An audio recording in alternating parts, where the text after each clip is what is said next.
Ba, ba, ba, ba, ba, ba, ba, ba, ba, ba, ba. It's good. I like it. I'm glad you do. And I'm glad most people in the comments do as well, except the one chap who said, "Why have you got new theme music? It adds nothing to the discussion." Well, ladies and gents, it is time for another episode of the Mulliner Musgrove Show, where all we do is have discussions about the hottest topics in football. And this week is no different. I'm Andrew Musgrove. He is Sam Mulliner. As always, this podcast is brought to you by NordVPN. The link for your exclusive offer is in the description below, with the cheapest plan coming in at just £2.22. Protect yourself and support the podcast.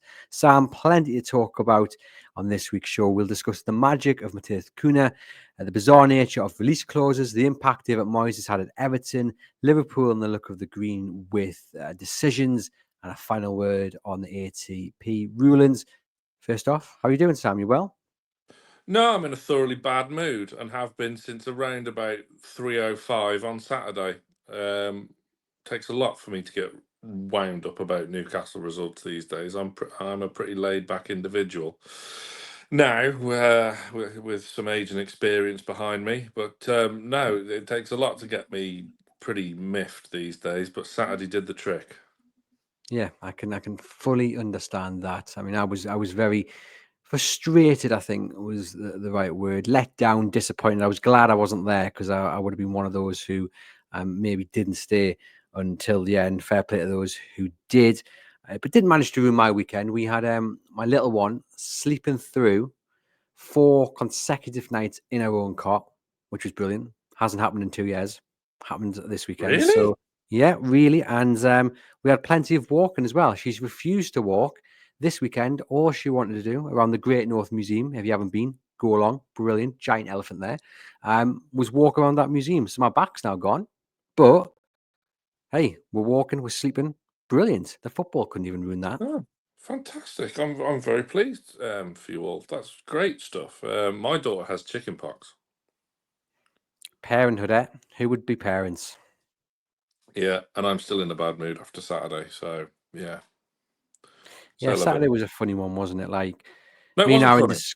Well, I mean, in terms of them not being able to turn up against Manchester City, when this season it's those sort of games against those teams that Newcastle have tended to turn up against. It's the games Yeah, against your West Hams and your Crystal Palaces maybe where they've struggled. Yet against Arsenal and Liverpool and Man City at home, they were very, very good. They just didn't turn up on Saturday, which was really, really frustrating and surprising. yeah, none of them. Not even players that you could set your watch by in terms of the basic fundamentals of commitment, energy, drive. Players like Tonali, who's been faultless since coming back into the team, since being put into the six, just to a man, appalling. And yes, that is bar Lewis Miley, of course, but everyone was just absolutely shocking. Anthony Gordon should have been having a field day against Rico Lewis on Saturday. Absolute just crap from everyone. I don't mind losing a game, um, so long as those fundamentals are there, which they have been. In the games we've lost so far this season, the Fulham games, yes, have been very, very poor, but there was still effort there. Same with Bournemouth. But that, I don't know what that was. That was not Eddie Howe's Newcastle United. That was just utter pathetic. And yes, people can say City spent in the January and whatnot, but that wasn't a factor before the game when we all thought we had the best chance to end the horrendous run we've been on at the Etihad in over 2 decades. I gotta say, I think you've been quite lenient on Newcastle, because I don't agree with you in terms of when they've lost previously that the effort and commitment's been there, at least not in terms of the level which they've shown it to be for No, other the level games. I of mean, ability wasn't there, but at least people were running. against, I mean, That Bournemouth. was for me the lowest of the low. That was watching Newcastle under Steve Bruce. The kind of defeat before a ball was even kicked. I was flabbergasted and so angry about it. Well, on that, just a final word on the defeat. Me now and Stokes, we clashed on the Monday show.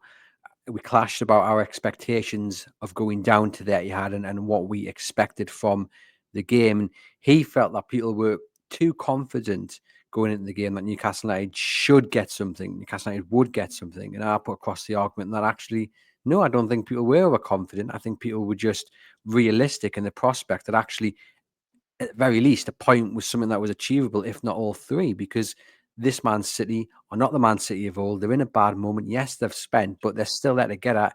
Makeshift back four. As you pointed out, Rico Lewis, not a right back, going up against one of the best wingers in Premier League this season. Newcastle United fans were right to go into that game full of confidence. Aaron disagreed. Where do you stand? Somewhere between the two. I didn't go there expecting a win. But we drew 1-1 with them when City were in a decent enough headspace, and that was without Isak, of course. We had Gordon playing through the middle at St James's earlier in the season. Isak been on fire. Our away record has been outstanding since that Brentford defeat. We were in there to really go and give a really good account of ourselves, and against a City that should have been a little bit fatigued following their exploits against Real Madrid the previous midweek. I was kind of hopeful of a draw, not expectant, but I thought we could have put in a really, really strong account of ourselves in a game where we've got a horrible record, even previous to City getting good. Even when City were very poor indeed, we'd struggle to win at the Etihad, the City of Manchester, Main Road, whatever their ground is and was named. Yeah, I was very, very angry about the performance they put in, because there was no excuse, none whatsoever. To go from, and I don't know whether it's a Saturday 3 o'clock thing that we sometimes struggle to maybe get ourselves up for, but this is a real key stage of the league season, and I'm not buying the one eye on the cup final. But yes, there are parallels to 2 years ago with a dip in league form. But I'm sorry, you can't afford that. That game this week now, home to Forest, is a must-win, and it's by no means a foregone conclusion. Nuno Santo has an exceptional record at St James's Park, whether it was for Wolves, Tottenham, Forest, whatever. And that game is monumental in terms of our league season. It is, but just on the stats, because it's something else Aaron mentioned on the Monday show, and maybe that was a bit of a distraction, the fact that they've never won at the Etihad and they've got this horrible record in the Premier League there. But Fulham came to St James's Park having not won in the last 8 or something. They had a really bad record and then ran out with the victory. And look, I am one of the stats people who watch this podcast, listen to it. No, I love a good stat, but I also don't think they impact the players that much. Not really, because at the end of the day, if they do, that's a real worry. You can't be fearing going to Manchester United because you've looked at the history books. I'll be willing to bet my last pound the players were not aware of that horrendous record that they had. They haven't looked into the history books. I don't think. I'm not buying that as an excuse. I'm not buying the cup final as an excuse. They just didn't turn up, and Eddie Howe's got to get into them this week and make sure that they understand that how important these fixtures coming up are. Because really, for me, the most frustrating thing was the fact that you could set the tone for the race for the Champions League and the weeks building up to the cup final, and they've failed to do so. Although they have set the tone, just in the total wrong way. But enough of that, Sam. Enough of that. Moving on, we're going to delve into the first of this week's topics, and we're going to talk about David Moyes. His return to Everton, 7 games, 4 wins, 1 draw, 2 defeats. One of those was in the FA Cup, which leaves him collecting 13 points from his first 6 Premier League games. He's taken them from 16th when he took over to 14th now. That doesn't seem too big of a jump, but if you look at the points tally, that's where it's really impressive. He took over. They were just 1 point above the relegation zone. They're now 13 points clear of the drop zone. It's that new manager bounce that everybody hopes for when you change your gaffer. And Moyes has seemingly found the solution. Yeah, back to kind of home in inverted commas, I suppose. Yeah, he's done a fantastic job. I was on air at work for the Merseyside derby last midweek as well. That they were fully deserving of a point, I felt, despite the lateness and the drama surrounding that equaliser. I thought they were more than on a par with Liverpool. They've done it exceptionally well. Yeah, credit to him. And it was never. I can never really understand West Ham fans like not liking him. I don't want to be completely ignorant because we always used to say about Steve Bruce, we didn't realise how bad he was until he manages your club. But he won them the Conference League, and they were still just totally set on getting rid of him. Look, he did a fabulous job taking Sunderland down. He did a great job at Everton first time around. I mean, his kind of stock continues to rise. The lower Manchester United stock falls in regards to that situation. So yeah, credit to him. Tremendously experienced manager.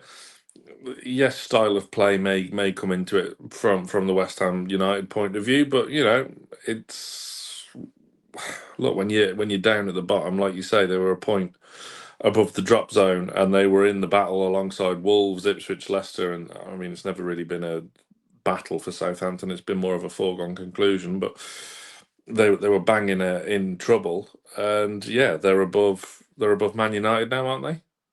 I just get the table up. They may well be. I think they are, actually, because they've got 30 points, have they not? And I don't think Man United are yet to reach 30 Yeah, well, points. after Man United lost El Crapico on Sunday, I think Yeah, Everton are above them. yeah. Man United are 15th, Everton on 14 in the 14th in the table, 30 points. Manchester United 29. Mm, mm.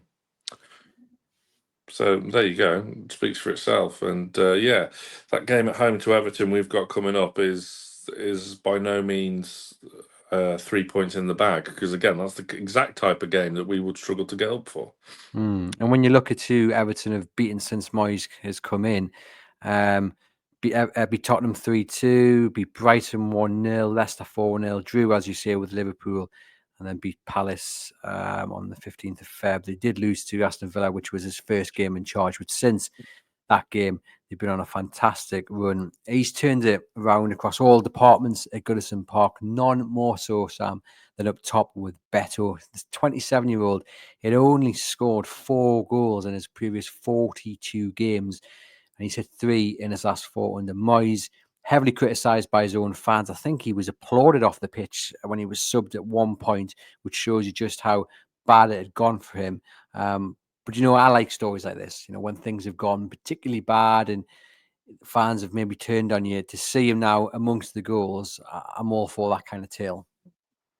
Yeah, just goes to show. I mean, Sean Dyche isn't a bad manager at that sort of level in the Premier League table. But yeah, it's great to see managers come in and get improvement from players. Mateta was a bit hit miss and maybe at Palace before Glasner came in there, and he's reached new heights. So it's not completely unheard of. Again, look at the improvement Eddie Howe's got from so many members of that squad. Jacob Murphy being a prime example. But yeah, Beto, I think one of those 4 goals was against us as well, wasn't it? In a very forgettable defeat at Goodison last season. But yeah, that win against Brighton is very commendable as well. Brighton have been on a good run of form, beating Chelsea twice in quick succession in Cup and League. So yeah, credit to them. They could be a threat if that upward momentum is continued next season. Of course, where Moyes took them from a similar place when he originally joined in the early 2000s from Preston North End, and they ended up in the Champions League as well. I've always been a fan of David Moyes, Sam. I think you kind of mentioned it there. He's probably had a little bit of bad press the way it ended at West Ham, despite the fact that he got them that European trophy. I think some maybe look at his time at Manchester United and how that went, but I still believe that he was probably the right man, but just wrong time, perhaps. Whoever was going to come in and replace Alex Ferguson was always going to find it difficult. And I think for him to bounce back from that and have the success that he's had since, very, very commendable. Would I have him at Newcastle United? Not at all, but I still think he's a very, very good Premier League manager. Yeah, I agree. And going into Manchester United after Sir Alex, who, by the way, didn't leave things neat and tidy. for his successor. He got out at the right time. He looks after himself. Not want to badmouth an absolute legend of the game, so I'm not going to. But I think some of Roy Keane's points are valid, not all of them, but some are. But there's no doubt about it. Sir Alex got out at the right time and didn't leave things neat and tidy for whomever that successor was going to be, and ultimately it was Moyes. Who struggled, but not in comparison to some of the managers they've had since then. Rather, yeah, he's a solid Premier League manager. His record kind of speaks for himself. His only kind of blot on his copybook was that relegation with Sunderland, but such as their late defeat to Leeds United last night, as we speak, both of which were very funny. Yeah, indeed. And he's also, Sam, doing it without Dominic Calvert-Lewin, ruled out for a number of weeks. Newcastle do have an interest in the striker, but yeah, another injury for him. Look, even on a free transfer, that is one that Newcastle United have to stay well clear of, right? I would hope so. Um, if he's your Callum Wilson replacement, you may as well keep Callum Wilson. Because both are injury prone, and I know who I would rather have. Callum Wilson could be, if he can stay fit, he could be priceless in the running. But yeah, not for me. Never has been. Yeah, let us know in the comments your thoughts. If Newcastle United could snap up Calvert-Lewin on a free this summer, would you take it? Everton, of Unless, course, go on. unless, unless you signed him on a free and then 6 months later sold him to Juventus for 20 million. Wouldn't be a bad idea. It's happened Do it. before. Everton, Sam, of course, needed to stay up because of their brand new stadium, Bramley Moore Dock. 10,000 fans were in on Monday evening to experience the stadium for the first time. Just under 53,000 capacity at a cost of around £750 million. I've got an image of it just to show our viewers what it looks like. Some people have likened it to a giant Tesco, which I do think is a little bit unfair, but here is a picture of it. There we go. And the videos and images from inside that I've seen look very, very good as well. Sam, firstly, what do you make of it? And secondly, does it impact your thoughts on the future home of Newcastle United? See through. Is it see-through? What? Look, put that picture. Look, you can see through the stand. See Oh, do you through. know what? When I uploaded that, I didn't notice that. Yeah. I mean, it's see through. Oh, I don't like You're that. gonna get a whole host of Everton fans with massive ladders trying But to. isn't it, but doesn't the Emirates have a similar kind of bit to their No, stadium where it's a little bit see? I'm sure Wembley does as well. Like the top tier is a little bit clear, isn't it? I don't know. I'm sure the windows will muck up eventually with age, but yeah, it's like all new stadiums. It's very new and posh and whatever. Um, it'd be interesting to see how they can generate their atmosphere next season when things are moved in. As time will tell. As with most of the new stadiums, it can take a good while to generate the same atmosphere that you can. But it's another stadium that's now bigger than what St James's Park is currently, which obviously was when it was extended. Was it late 90s, early noughties? When it was done to 52, it was only Old Trafford that was bigger, and obviously Wembley. But we've fallen so far behind. Does it whet the appetite for you in terms of a potential new stadium at Newcastle, or are you still very much on board with expanding the current home? Um, it doesn't whet the appetite, no. But at the same time, I think I've gone on record and said that Lees's Park is probably the most sensible and practical thing to do. And I would kind of go along with it because that still would overlap where St James's is currently. So it's not like anyone's match day routines has to change. It's still got the same city centre location. It's still not really going to affect anything majorly. It's not like you're moving on to Town Moor or whatever, and then you've got to find extra transport links from the city to get to a home game or whatnot. So I don't know. I'm very intrigued. I think when it comes to that now, we do have to start hearing from club officials, and the same can be said for various range of topics. PSR, transfer activity, so on and so forth, with the stadium, the training ground, sponsorship, which we'll obviously come on to. I think the time is probably right now for Darren Eales or whomever to probably put their head above the parapet and make some sort of statement in detail. We're expecting the club accounts in the not too distant future, and what tends to happen is that someone will sit down with the pool of journalists and go into a little bit of detail about what the accounts show and the bigger picture, so to speak. So I'm assuming that will happen at some point in the near future. Sticking with Merseyside, Sam, I know you're not happy with Liverpool's luck when it comes to decisions, and again this weekend they got the look of the green. You've got Conte escaping a second yellow against Wolves. He got booked for tugging back Cunha and then kicks the ball away, which should be an instant second yellow card. And then just before half time, he wiped out Cunha again and he subbed in the interval, having escaped a second yellow card. I think for me, Sam, there's 2 points here. A, it shows you again the concerning standard of officiating. Why isn't the referee, who was Simon Hoop at this point, why isn't he just given the yellow card? That's what the rules state. Book him for kicking the ball away. It doesn't matter that's happened 5 seconds after you've booked him for pulling back Cunha. Book him. That's what the rules state. You can have no complaints. And again, VAR. Why don't they allow VAR to get involved in these situations? This is a moment that turns the game on its head. We saw in the second half of that game, Wolves absolutely battered them. Could you imagine if they'd had the man advantage? They really need to tweak these rules to allow VAR to get involved in yellow card decisions, whether to give them, whether to say, actually, you've got that one wrong. Because as we've explained before, you get players who get booked very early on in games for nothing. And then that curtails them for what they can do for the rest of the game. Or if they pick up one and say it's their 5th of the season, whatever the number is this time around, they'll get booked for the next game. It's, what is the point of having this technology if it's restricted to red cards and goals and and other things, and that they can't get involved with yellow cards? I just don't get it.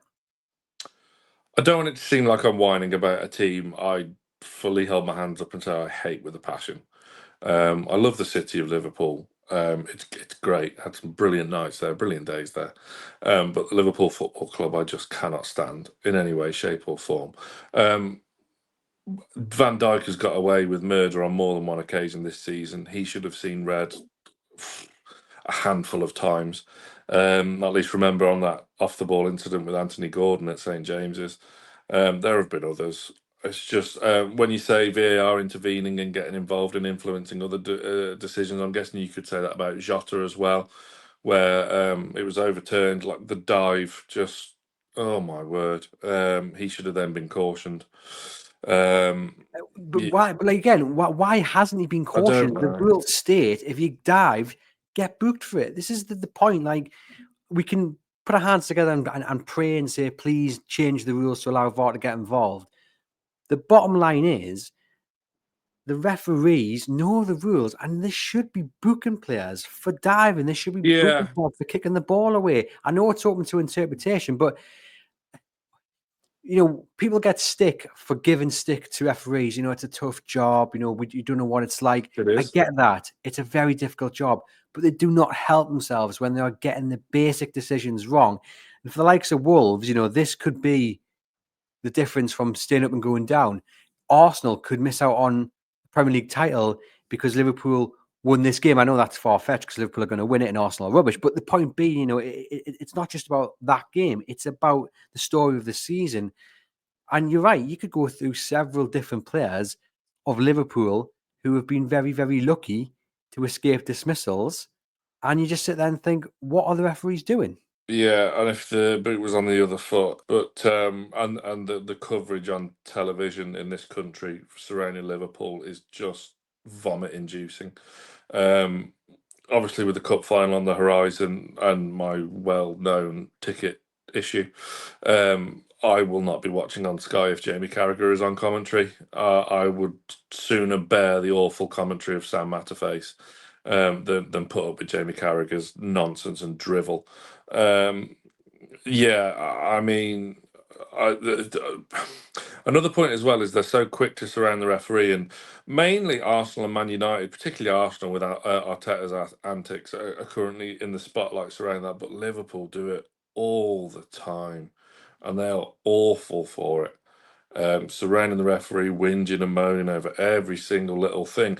After You'll Never Walk Alone, Anfield goes quiet, and the only time there's uproar, other than a goal, is because they think they're hard done by with a refereeing decision.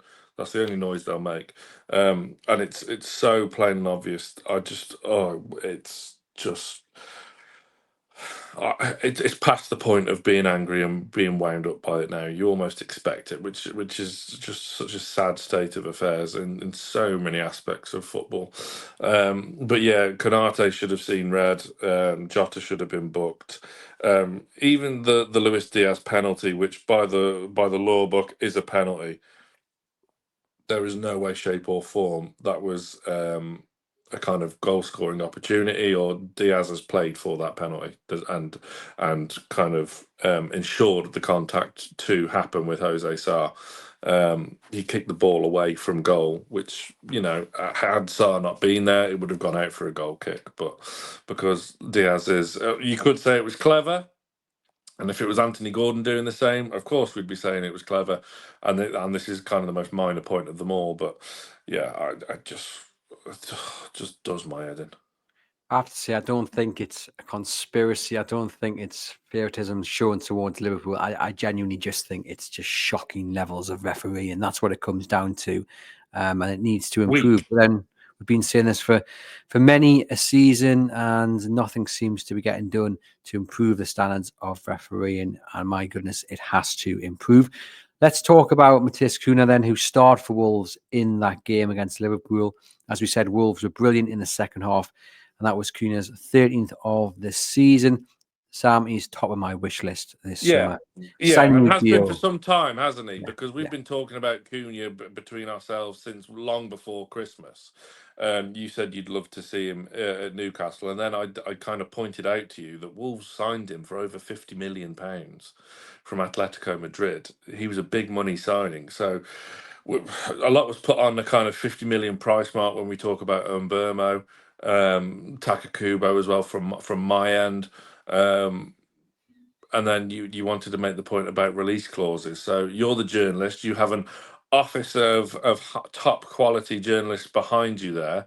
What's the release clause? You could get on the belter of the Express and Star, your Reach PLC comrades in the West Mids. What is Whoa, Cunha's? that's a direct competitor.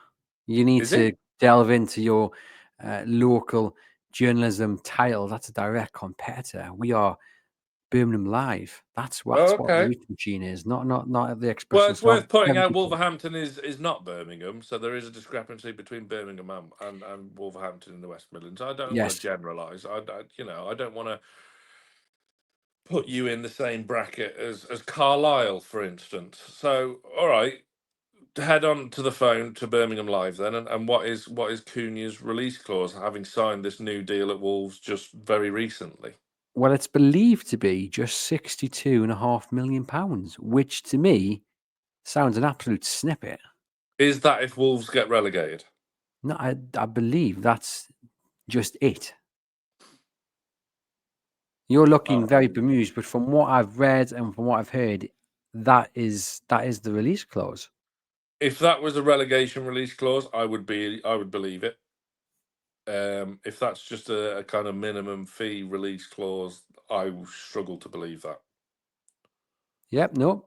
Various reports, the value of the release clause is worth £62.5 million, meaning Wolves would have no choice but to accept such a bid if it came in and could not demand a higher fee.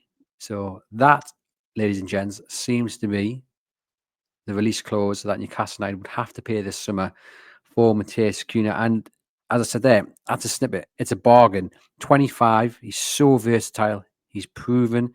He's absolutely superb. Pay it. Just go out and pay it. Yeah, yeah. Like you say, I mean, if that is to be the case, then yeah, he's on the move in the summer, and the whole new contract scenario was a complete waste of time from Wolverhampton's perspective. Yeah, someone would pay it. I don't think that's an unreasonable fee. Again, I'm still skeptical, but yeah, great versatility, very good player. Showed that he's up to that level with his performance at Anfield at the weekend, and yeah, he'd certainly fit right in at Newcastle. Could play on the right, could play down the centre as well if Isak is injured or if Wilson's no longer about. We don't know what's going to happen there come the summer. So yeah, I wouldn't be against it. Very, very talented player, right age as well. Fits in with the kind of recruitment model that Newcastle are going for as well.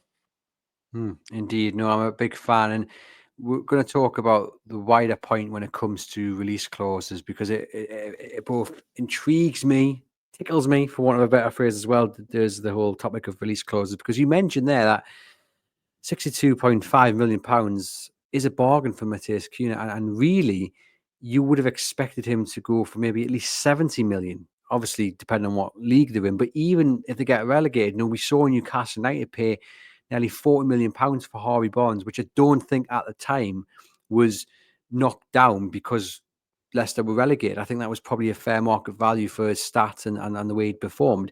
So getting relegated doesn't necessarily mean that you do lose value. But what could have happened was that you have a bidding war and you push the price up and up and up and up. But by giving him the new contract, and obviously from a player side of view, agent side of view, you bargain, don't you? Say, well, I'll sign this new deal. I'll not leave in January. I'll sign the new deal, but I want a release clause in. And what Wolves have actually done, realistically, have probably taken a hit actually by giving him this release clause, because he's most certainly going to go in the summer, and I think for less than he would have done if they'd maybe just gambled on it, if they'd stayed up. And I think they could have got the best part of maybe 80 odd million from him. As it is, someone's going to pick themselves up a bargain. Potentially, just on your point, I think we overpaid slightly for Barnes, but that's a separate issue. Yeah, there are a lot of teams in the Premier League, in particular, that will be in the market for a striker this summer. We know Arsenal struggles up top, and Liverpool will be after one as well, because they think they're going to sell Nunes to Saudi Arabia for an exorbitant fee, enough to get them Isak, which is going to be another just mind-numbing exercise. If you think Sky's kind of narrative about Isak to Arsenal was bad, you wait till the summer. Carragher, another component in that. But yeah, Cunha is going to be seriously hot property as well. Release clauses as well. Like every player in La Liga has to have a release clause. It can be nigh on borderline ridiculous. I think Messi's at one point hit 1 billion. But yeah, release clauses. We've been done before ourselves. Remember Demba Ba going to Chelsea? Thank you, Rafa. When Rafa was in charge of Chelsea, of course, thoroughly exploiting that loophole. And yeah, that's what they're there for. But yeah, I agree. If he hadn't have said that, he would have had 12 months left on his deal. They could have still commanded a fee a lot higher than 62. But yeah, like you say, sign for 50 million. It's not unreasonable what they'd command. And we've seen since the takeover that Newcastle United have been quite clever with release clauses. We saw it with Chris Wood, for example. They knew that he had that release clause and went after him and got him from Burnley. I think they may also look at Dean Huijsen at Bournemouth, 19-year-old defender who starred this season. He's reportedly got a release clause of just £50 million. Now, That considering would how much... be a wonderful cycle of events. Just brilliant, because where did and for those who aren't aware, where did Howson go from Bournemouth? Juventus. Lloyd Kelly going to Juventus, of course, and then if we do get that Howson, then yeah, that would be a wonderful turn of events. But yeah, Howson's 19. Yeah. And he plays, like we often say about Lewis Miley, showing like experience but beyond his years. I mean, this kid is just phenomenal. So for having a tremendous season, and he could be at the head of the queue to be that long-term successor of Fabian Schär, which is becoming more and more desperate as the season progresses. It is, certainly so. I mean, if we finished the transfer window in the summer and Newcastle United had gone out and spent the best part of 120 million on Matheus Cunha and Dean Howson, would you be happy? I wouldn't be unhappy. there's obviously, I mean, probably get neither and end up with another goalkeeper. But um, so long as that's Lucas Chevalier, that'll appease me slightly. But yeah, there are other areas in the squad that need strengthening. But again, PSR will no doubt rear its ugly head, and we'll have to make kind of positions to prioritise, of which the two that we've strengthened there in theory have been the priorities. But yeah, I wouldn't be despondent with those two signings in the summer whatsoever. I mean, yeah, I'm all for release clauses. Kubo for Sociedad, who scored an absolute worldie in the Europa League last week. Um, yeah, it's on the Newcastle Fans TV Twitter feed that I put on there. He has a release clause to a similar fee as well, and Burmo seems to have gone a bit quiet at Brentford. Um, so I don't know your thoughts on that, but yeah, Cunha, I wouldn't be against whatsoever. Yeah, you are a big fan of him. He's in your kind of list of players that you like to put forward, and you've not been too wrong to this date with the ones you have suggested previously. It'd be interesting to see where they do go in the summer. Just a final word on release clauses. I do love how these get signed, and all of a sudden the fee comes out. And we had it with Bruno, didn't we, in the summer just gone, that Yeah, it was well, made it's clear. agents. Well, it's a funny old game, isn't it? Yeah, I mean, agents are there. I suppose it's their job in essence, but yeah, these hidden release clauses don't stay hidden for very long, especially when a player hits a good form, hits a patch of good form, and maybe a release clause is only kind of viable for the upcoming window. So yeah, that's agents at work, isn't it? But if there's bargains to be had in a PSR world, this is where you've got to box clever with minimum fee release clauses with expiring contracts. There are a lot of players, good, very good players available for free at the end of the season, and I'd be very, very disappointed if we're not looking into a few of those already. Just a final question. Obviously, we're talking about Alexander Isak hopefully getting a new deal. The thought is that's going to happen at the end of the season. If he went to Newcastle United, or his agent, his representative went to Newcastle United and said, "Look, we will sign a new 3-year deal, big pay rise in it, but we'll put pen to paper, but it must include not only a release clause of, let's say, 120 million pounds, but also a Champions League break release clause for for a team to come in. If they came in the Champions League, I get to talk to them, sort of thing." Would you accept that? Because we're talking about here Newcastle taking advantage of other clubs and their players who've got release clauses. I suppose the other side of that coin is a bit like Bruno. When they sign new deals, there probably are going to be at least one, if not two, release clauses or break clauses in that deal, which puts Newcastle United in a vulnerable position. Yeah, it wouldn't surprise me, and that'll probably be the case that if Isak does sign a new extended contract, there'll probably be some sort of release clause in there. I would certainly be hoping it'd be a lot more loftier than 120.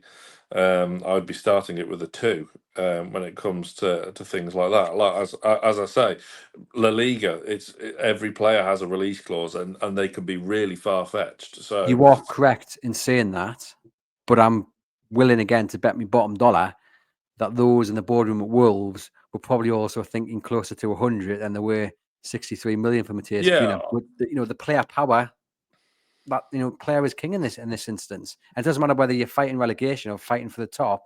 Often, if the player says, "This is what I need to sign the deal," do clubs really ever, not give in? well, it shows you where Cunha's head probably lies in that he's playing for a team currently that are still fighting things out at the bottom of the table. He's not stupid. He's going to see that his performances are attracting the attentions of some teams in and around the European places. Isak, it'd be a test of resolve as how much has he bought into the project. Has the kind of PSR issues been explained to our kind of quote unquote more important players. Just what the foresight will be there, and just how crucial is it that I mean, if we qualify for the Champions League, I think all the fears are alleviated. Particularly if we do beat Liverpool in the cup final as well. Um, but there's a lot of if buts and maybes in there before we even get to the bit where Isak and his representatives sit down with Darren Eales and Paul Mitchell. Yep, certainly. So, our final topic this week, then, Sam, is about the APT rules. I'm just going to read you a report just so I can get the points out. Then we will get Sam's viewpoint on it. So, this is from the BBC. The Premier League's rules governing sponsorship deals from the period between 2021 and 2024 are void and unenforceable. A tribunal has ruled. Last year, an independent arbitration panel found against aspects of the league's associated party transaction regulations after a lawsuit instigated by Manchester City. The Premier League says the tribunal's ruling does not impact the valid operation of current APT rules, which it believes are still valid and enforceable and remain in full force. The rules were formed by the Premier League to prevent clubs from profiting from commercial deals with companies linked to their owners that are deemed above fair market value. We all know it was brought in to stop Newcastle United from profiting. In November, the Premier League voted through amendments to the rules despite opposition from Newcastle, Forest, Villa, as well as City. The ruling on Friday is not in judgment of the November amendments, which still stand but are subject of a legal challenge again from Manchester City. So as we said there, obviously these rules are brought in as a direct result of the Newcastle United takeover. Now, there is a belief, Sam, that Man City will take this ruling and look to sue the Premier League, and that might open the door to other clubs. But from my understanding, there's no suggestion whatsoever that Newcastle United were either forced to take a lesser payment for sponsorships from the likes of maybe Noon or Seller, or missed out on deals. So I don't think we will see them follow the route that Man City potentially are going to do and look for some compensation. And the other side of the coin is that it now potentially opens the door for mass sponsorship from Newcastle United point of view, get these PIF companies on board. Personally, I think what we will see is more partnerships with Saudi companies, but I don't think you will see heavily inflated prices. I think you will see probably sensibly lucrative deals, but I certainly don't think you will see, mega money be changing hands much more than what is actually fair market value. So what you're saying is next month we're not going to see the launch of the Aramco at Leazes Park 75,000 seater stadium with a sponsorship worth £10 trillion, up front. No, I get that. And part of me is very surprised that Newcastle United have been so placid. In terms of challenging the Premier League and in terms of legal action, because some of the owners, some of the teams there might have been straight on the phone to Nick DeMarco, and then you know what that spells for the Premier League. My own personal opinion, I am continuously staggered at how Richard Masters is still in his job. The amount of kind of scandal and incompetence that's been surrounded him since he took over from Richard Scudamore a few years ago now is just mind-boggling. The whole point is they rushed through a law to actively stop Newcastle United's new investment is just so anti-competitive and it's just so eye-opening, and you think, well, this isn't right. This is very, very odd. Like things weren't done to stop Roman Abramovich when he took over Chelsea all them years ago, and the same for Man City. Their investment wasn't stopped. It has been hindered with. I think in the report it said about. A kind of a sponsorship deal was not of fair market value to the team that had just won the treble, when a deal of sponsorship deal of greater value was then approved for Arsenal. How can you comprehend such a thing? It's so bizarre. But yeah, it's one of them where I am slightly surprised. Maybe the Saudis want to just make it seem like they're here to play by the rules. Let's not get involved. Let's just quietly go about our business. But I don't know. Are we going to see a new £7 trillion deal for the Aramco at Leazes Park Stadium next month? No, probably not. Could we see a new training ground sponsored by whoever from PIF? I don't know. It's certainly, I don't know who it's a win for. I suppose it is a win for Newcastle, but like you said, will it see a whole lot of change. Probably not in the immediacy, but I mean, I don't know where this leaves Richard Masters. It's just I don't understand how he's still in a job or how he's not had a vote of no confidence. It's just completely baffling. Yeah, let us know in the comments your thoughts on the latest ruling and on Richard Masters as well, who, of course, isn't here to defend himself. And I'm sure you would say many things about the financial restrictions and the financial rules and We'll why they happily were have him brought into on. place. Yeah, we would indeed. I'm sure that he will speak probably somewhere, maybe to the BC in the not too distant future. Sam, thank you as always for popping on and bringing your thoughts on the hottest topics of the last week in football. Thank you to you guys watching and listening. Hit thumbs up, hit share, leave us a rating and review. And for myself and Sam, we will see you guys next week.